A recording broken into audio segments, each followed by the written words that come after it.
Speed and prodigy. इन सब के बारे में जब भी बात की जाती है तो नारुतो फैंस के मन में एक ही बात आती है, मिनाटो एंड इटाची। और आए भी क्यों ना, इन दोनों के फीट अलग ही लेवल पे हैं। दोनों अपने टाइम पे बेस्ट निंजा थे। लाइक मिनाटो अपने जोनिन टाइम पे one of the best Ninja था, जो कि थर्ड ग्रेट निंजा वॉर से ही पता चलता है। एंड इटाची के बारे में क्या ही बोलूं, लेकिन इन दोनों में से सबसे ज्यादा स्ट्रॉन्ग कौन है? उन दोनों में फाइट होना तो इम्पॉसिबल है, लेकिन हम इसे ऐसे देख सकते हैं लाइक इनमें से ज्यादा पावरफुल कौन है? वेल, अगर चक्र की बात की जाए तो इसमें शायद मिनाटो जीत जाए, क्योंकि आपको उज़ुमाकी के सील के बारे में तो पता ही होगा, जो कि कितनी ज्यादा पावरफुल होती है। लेकिन अपने मिनाटो ने कुशिना, जो एक उज़ुमाकी है, उसकी सील तोड़ दी थी। Well sorry, back in the point, Minato पे हाफ कुरामा है, तो चक्र के मामले में मिनाटो तो जीत जाएगा। अब बात करेंगे चक्र नेचर पे, तो इस पे इताची के पास सब कुछ ठीक तो है, लेकिन मिनाटो के पास एक नेचर का एडवांटेज है, जो है अर्थ स्टाइल। और अब बात करते हैं निंजुत्सु, गेंजुत्सु और ताईजुत्सु के बारे में। वेल, मिनाटो भले ही निंजुत्सु में आगे है, लेकिन गेंजुत्सु और ताईजुत्सु में इताची मिनाटो से बहुत आगे है। मिनाटो जिराया का स्टूडेंट है, तो उसके पास भी जिराया का जैसा सारा टोट जुत्सु है, वो वाला भी जो जिराया ने पेन के सामने यूज किया था। हाँ, वही वाला जिसके डायरेक्शन हिसाब से जुत्सु का पता लगाया जाता है। तो निंजुत्सु में मिनाटो इताची का कुत्ता भर देगा, क्योंकि हमें इताची को निंजुत्सु ज्यादातर यूज करते नहीं देखा है। लेकिन गेंजुत्सु, अगर गेंजुत्सु में मिनाटो फंस गया ना, तो वो वहीं हार जाएगा। बिकॉज नहीं पता तो काकाशी से पूछ लो, उसका ही तो स्टूडेंट है। और ताईजुत्सु में भी इताची मिनाटो से आगे है, क्योंकि हमने अभी तक मिनाटो का ताईजुत्सु कम ही देखा है। और इताची के पास अमातेरासु एंड सुसानो भी है, लेकिन तुम ये भूल रहे हो कि फोर्थ होकागे के पास भी राशिंगान एंड फ्लाइंग राइजिन है, और वो इताची के अमातेरासु को सील भी तो कर सकता है। लेकिन सुसानो ये मिनाटो की फाड़ के रख सकता है because of his Totsuka blade. And Yata mirror के बारे में तो पता ही होगा, बट याद करो कि मैंने चक्र नेचर के बारे में क्या कहा था। रुको अभी एक्सप्लेन करता हूँ। इताची का सुसानो कंप्लीट नहीं है, और अगर मिनाटो इताची को उसके सुसानो से बाहर फेंक दिया तो इताची खत्म। अब तुम लोग बोलोगे वो ऐसा करेगा कैसे, तो रुको अभी एक्सप्लेन करता हूँ। मैंने कहा था मिनाटो के पास एक चक्र नेचर का एडवांटेज है, जो कि है अर्थ, और वो इस इताची को उसके सुसानो से बाहर फेंक सकता है। लेकिन ऐसा भी नहीं है कि इताची हार जाएगा। इताची के भी जीतने का चांस है, क्योंकि उसके पास है उसका स्ट्रॉन्ग गेंजुत्सु। बट मिनाटो को भी उसके बारे में पता है, और ये भी हो सकता है कि मिनाटो अपना इनकम्प्लीट सेज आर्ट से शायद गेंजुत्सु को तोड़ दे। मेरे हिसाब से तो मिनाटो इताची को हरा सकता है, लेकिन ऐसा नहीं है कि इताची मिनाटो से कमजोर है। चलो मैं उन दोनों के बारे में कुछ बता देता हूँ, और फिर तुम कमेंट सेक्शन में ये डिसाइड कर लेना कि आखिर दोनों में से ज्यादा ताकतवर कौन है। लेकिन मेरे हिसाब से मिनाटो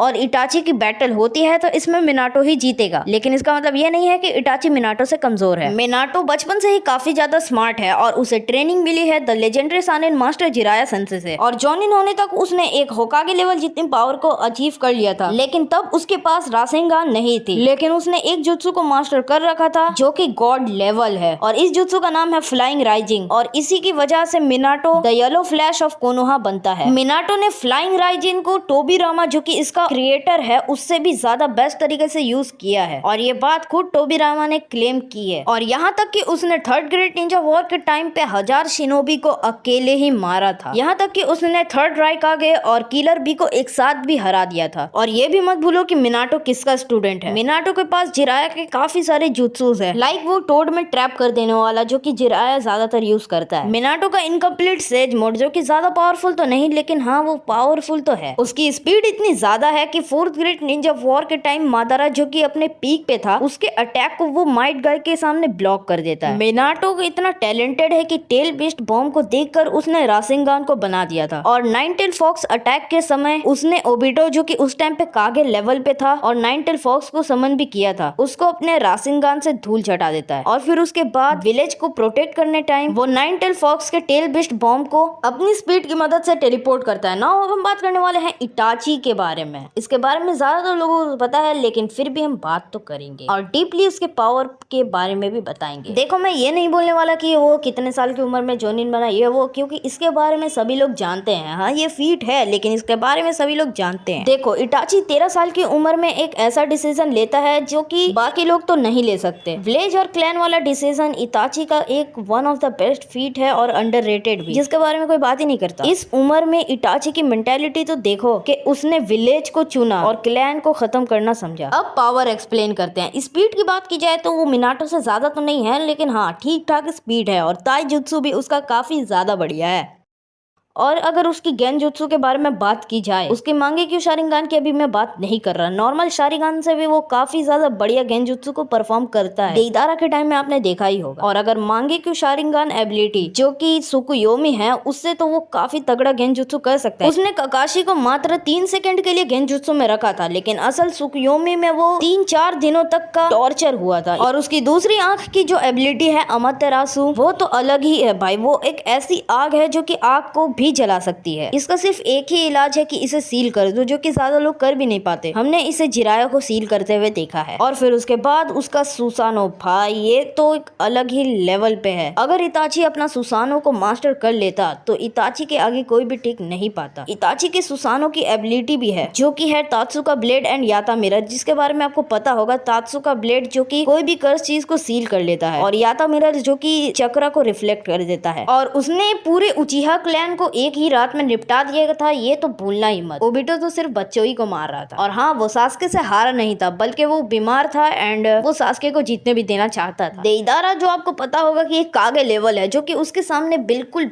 भी नहीं टिक पाता है। इताची चाहता तो अपने फादर की मांगेक्यू शारिंगान की वजह से अपने इटर्नल मांगेक्यू शारिंगान को पूरा कर लेता और अपने पूरे सुसानो का भी इस्तेमाल कर सकता था, लेकिन इताची ने ऐसा नहीं किया। और सोचो अगर इताची अपने पूरे सुसानो का इस्तेमाल करता तो उसकी पावर लेवल का अंदाजा आप इस बात से ही लगा सकते हो। और उसने नागाटो जो कि एक रिन्नेगान यूजर है जिसने जिरायो को काफी इजीली हरा दिया था, उसे भी हरा देता है और नारुतो और किलर बी को भी बचा देता है। तो अब ये डिबेट यहीं पर खत्म होती है। अब ये आप लोगों के ऊपर है कि आपको कौन ज्यादा अच्छा लगता है, इटाची या मिनाटो। आप हमें कमेंट सेक्शन में जरूर बताइए। एंड हाँ अपना फीडबैक भी देना मत भूलिएगा। आई नो ये वीडियो कुछ ज्यादा उतना अच्छा हुआ नहीं है एंड वॉइस ओवर भी इसका कुछ उतना अच्छा है नहीं, लेकिन मैं जरूर ट्राई करूंगा कि मैं अगली बार से आप लोगों के लिए और भी अच्छी वीडियोस ला सकूं। और हाँ शॉर्ट हर रोज आएगा तो आप वहां पर जाके हमारी शॉर्ट वीडियो को एंजॉय भी कर सकते हैं। तो चलिए अब मिलता है नेक्स्ट वीडियो में, तब तक के लिए बाय।